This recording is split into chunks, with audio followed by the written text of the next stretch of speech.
What's up, y'all?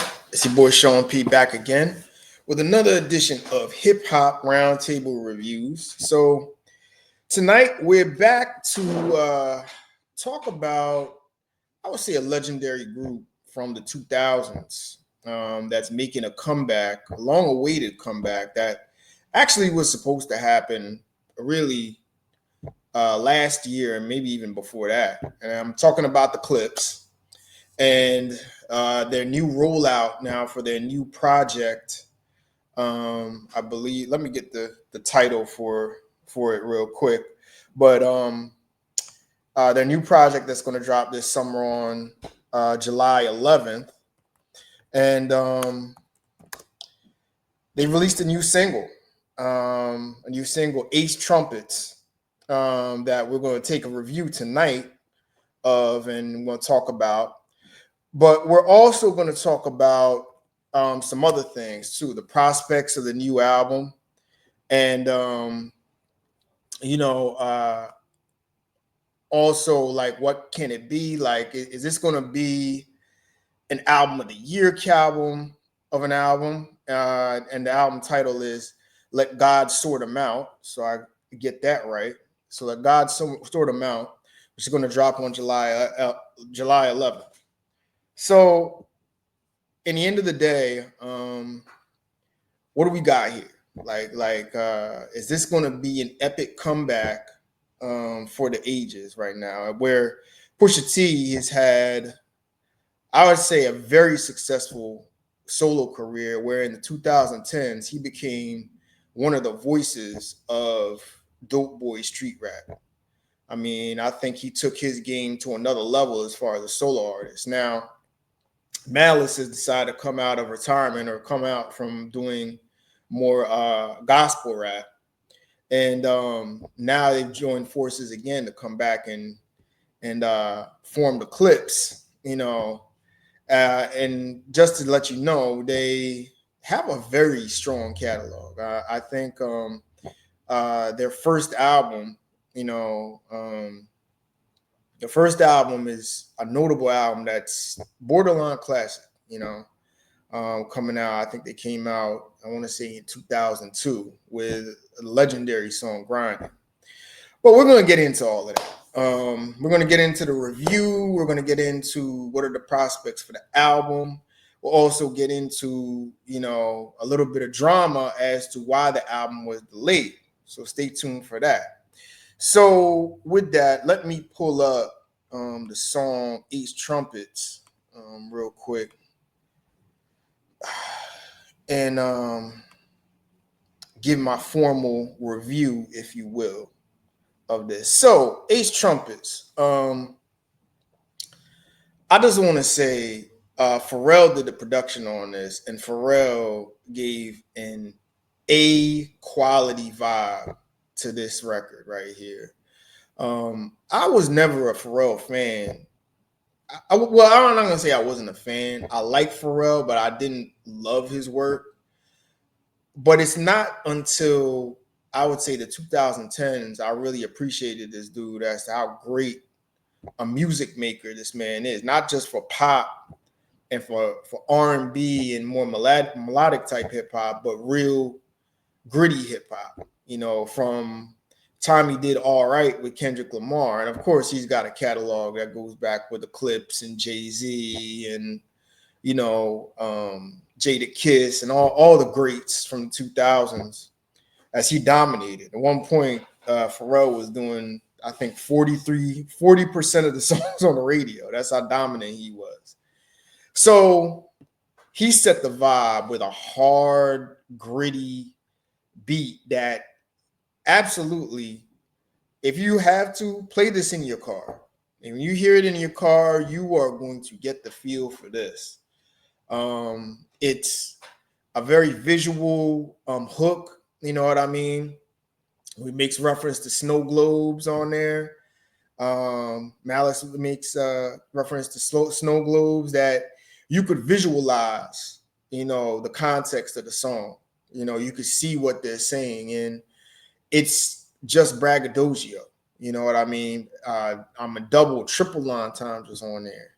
And the thing about the Clipse is they're sophisticated lyrically, but they're simple, where you get to see what they're saying, and they're great visual artists. Like you could see right in front of your face what they are saying in the context of what they're saying. Lyrically, they really set the tone, on this record too. And it's just a gritty, hardcore street banger. I mean, kind of reminds me of, to give the vibe of the song, kind of reminds me of when Pusha T did Exodus.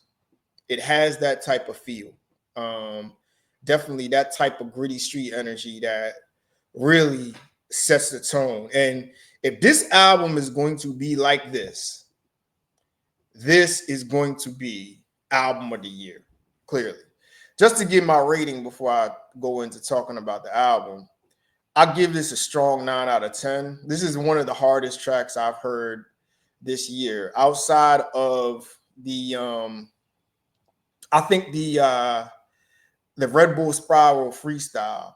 I think that's the name of it. Red Bull Spiral freestyle with Joey Badass, Big Sean, and excuse me, and Ab Soul. I think that was the toughest overall song I've heard this year. This is right up there. This makes my top 5s for singles so far this year. But overall, I think that this sets the tone. If this album is going to be like this, watch out. Pharrell definitely is coming with his A game on this, and I'm looking forward to this one. This joint, Let God Sort Them Out, on July 11th. I think right now, hip hop really doesn't have a lot of standout albums. It has some cool records or whatever, but this definitely, if it has the energy that it's bringing, we're talking album of the year here. I'm hearing that there could be some special guest features. Well, there's one notable guest feature that I'll get to, but I'm even hearing Jay-Z maybe making an appearance. Possibly Nasir Jones maybe making an appearance on this album. I'm talking A-list of A-list God MCs on this over Pharrell production. I mean, the album rollout, the artwork, and the merch with this has a very art-like theme. You know what I mean? It has a little bit of a Watch the Throne vibe around this project. You know what I mean? And if it has that type of energy, look out. Look out. This is going to be an album we've all been waiting for. What else to expect on the album? I read an interview, a GQ interview with Pusha T, and he alluded to that he will be addressing Jim Jones on here. Jim Jones, if you know, they had the Louis Vuitton freestyle that Louis Vuitton showed that they debuted a record 2 years ago now, and in 2023, and that kind of sparked the whole energy about Clipse coming back and the controversy around, are they maybe talking about Drake again or what have you, but it came back to, he actually was dissing Jim Jones, and Jim Jones responded to that over the same beat. Now, to say Jim Jones did give a pretty good effort on that freestyle, but it's not nothing that is like a diss that's notable. I mean, many people have forgot about it by now, but from what I hear, Pusha T will address Jim Jones on here. So what else will be addressed on here? So we get back to the notable features or what have you. And apparently, Kendrick Lamar was rumored to be on this album on a song called Whips and Chains. Matter of fact, it's actually the same song that was projected to come out from the Louis Vuitton fashion show. That was the song that they played. But there's a remix version of this with Kendrick Lamar on here. So with that, here comes the controversy, and apparently the album was delayed because of that feature, because of the controversy with Kendrick Lamar and Drake. So to give you more clarity on that, let's go pull up the video from courtesy of the Breakfast Club, and we'll talk about this. So Pusha T and his brother Malice sat down with GQ, and they had a conversation about everything, where music is now, and the fact that, you know, they had their first album coming out. It's been 15 years. But one of the biggest questions that a lot of people had is, why has it taken so long? And according to Pusha T, he says that Def Jam tried to censor Kendrick Lamar's verse on a song that they have on the album, and eventually it turned into a back and forth of censor it, take the song off, and then from there it went to them eventually dropping Clipse and Pusha T solo. That's and crazy. Then them moving on. Well, it hasn't been 15 years because of that. It was 15 years because, you know, the one brother gave up rap at one time and only wanted to do Christian rap. And, and now they got back together doing rap. I mean, they dropped the press release over the summer, and over the summer when they dropped the press release, and then remember they teased the song at the LB fashion show. People thought that it was gonna be like a lot sooner than right now than today. So that's what I'm referring to. But so what happened was, when that press release dropped, a lot of people realized that there was no mention of Def Jam, which was a thing because Clipse, their whole deal with Def Jam was new. It happened over like the last like year or so. So people was like, what is going on? And instead they actually attributed the distribution and the marketing to Jay-Z's Rock Nation.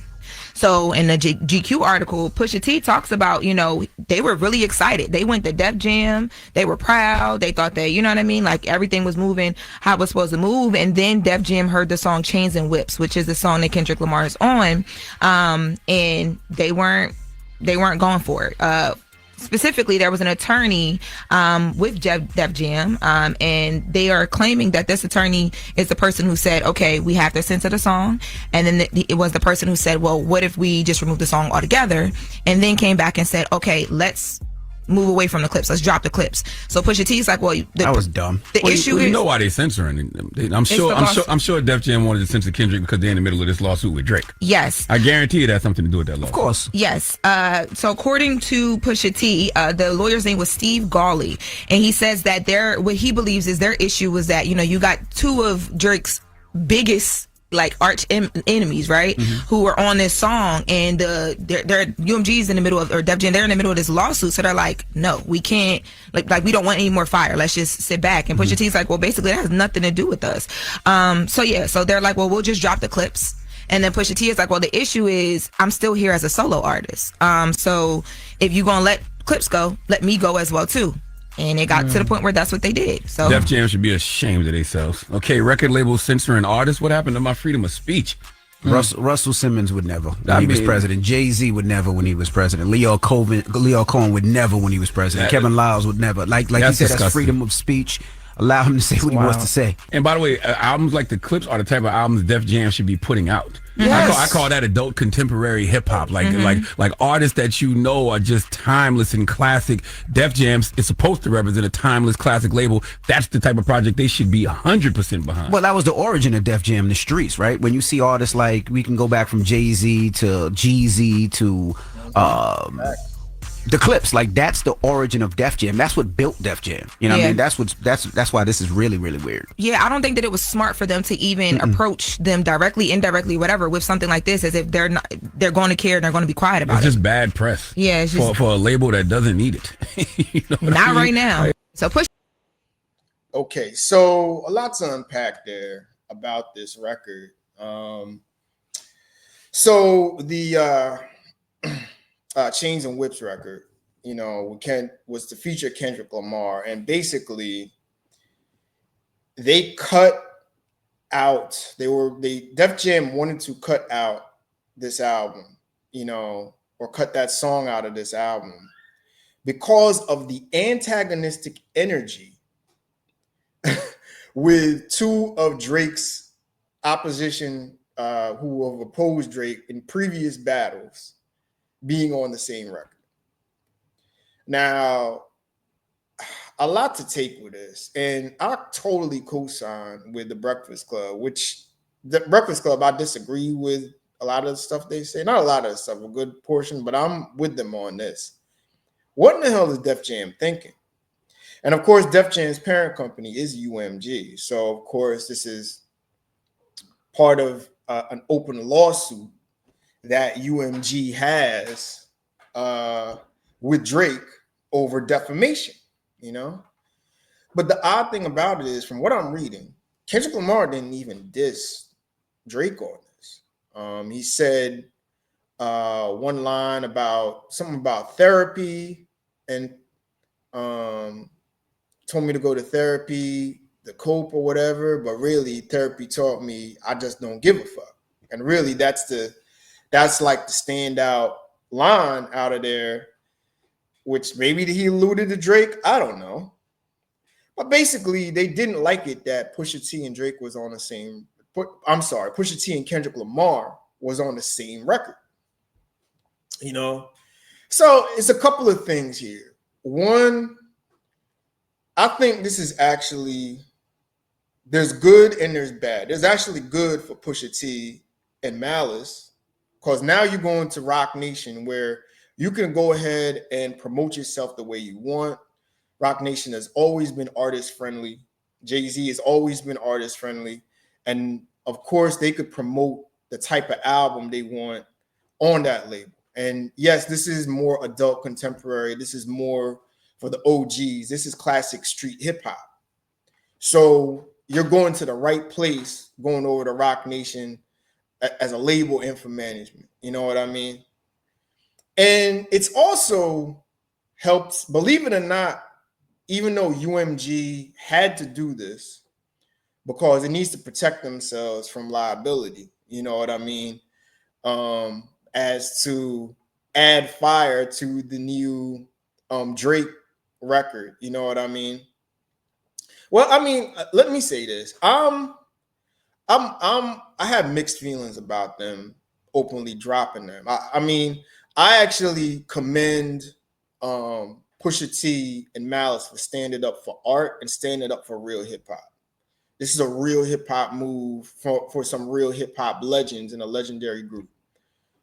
But the thing about it is that it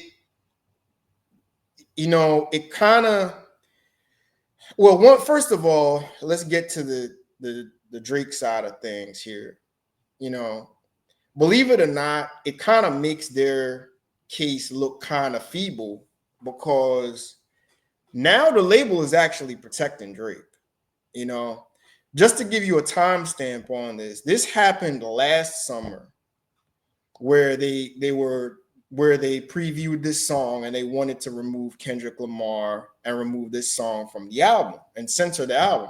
That's before the lawsuit.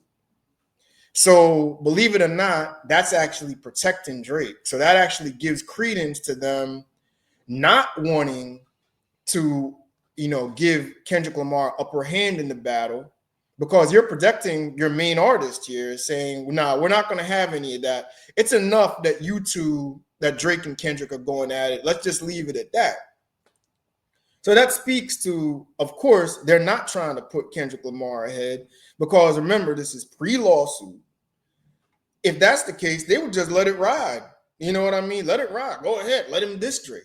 And he's not even dissing Drake on this song. They only took the song off because they just didn't like the optics of it. It didn't look good with Drake, two of Drake's ops on one record. You know what I mean?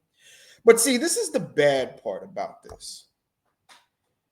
And you could see now with the Drake lawsuit out here, you could see the playbook being developed by some of these record labels.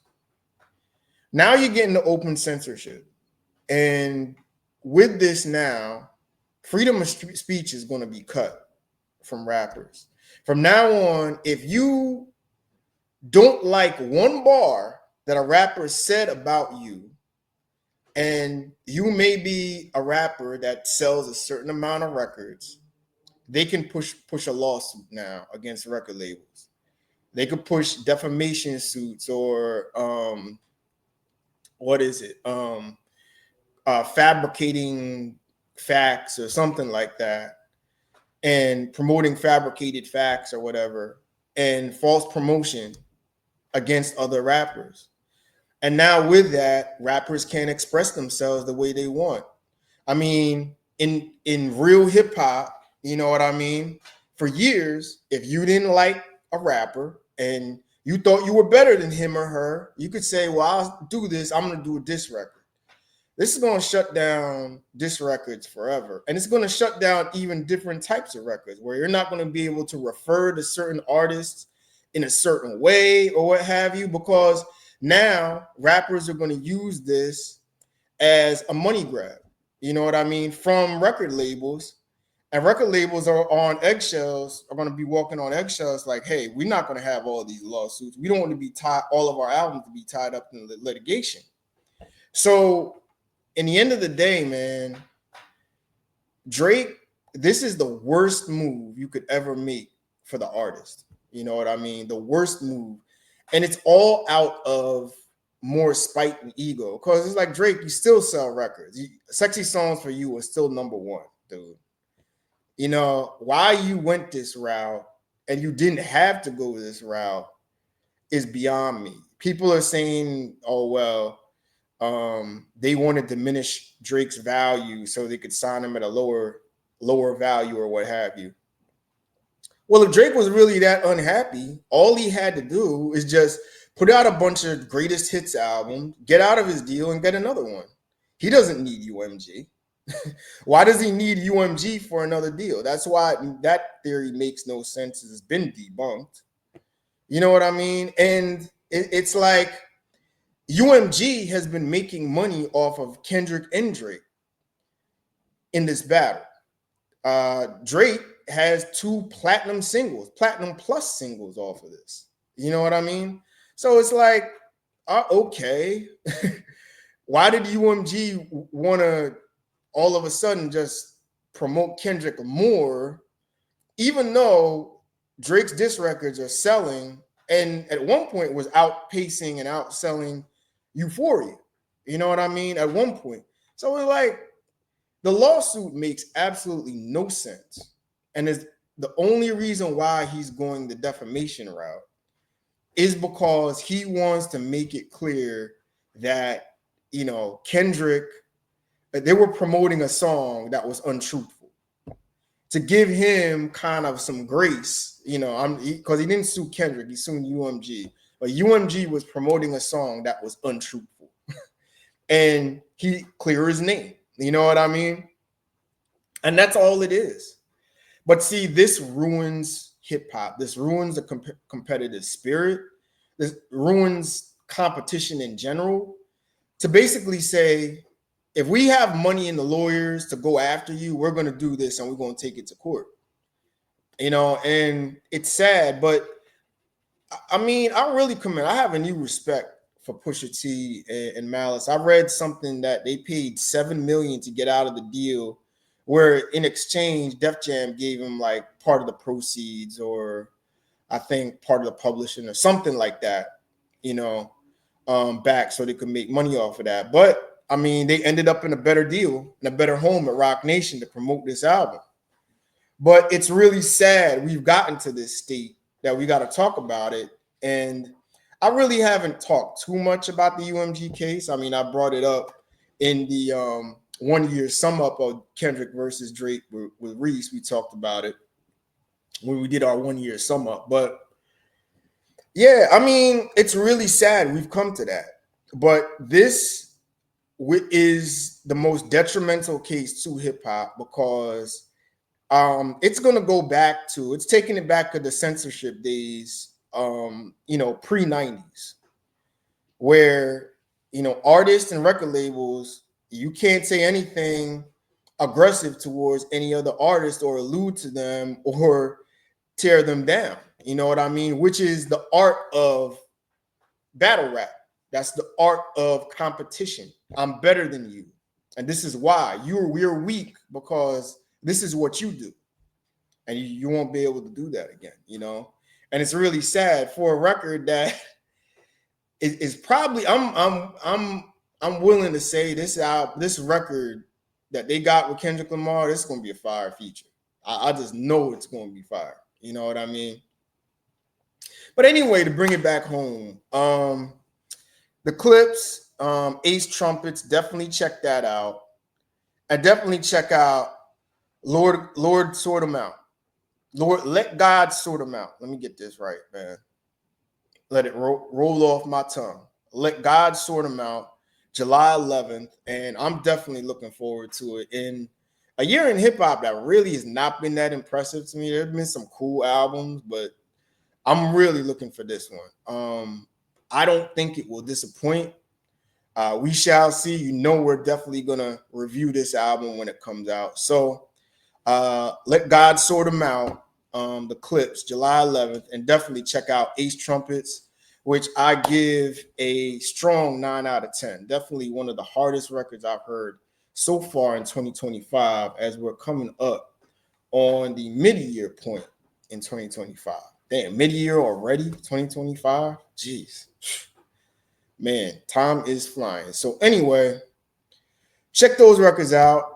We're gonna be back this weekend. Lil Wayne is dropping this weekend. Definitely, you know, we're gonna do a review on that. So check out.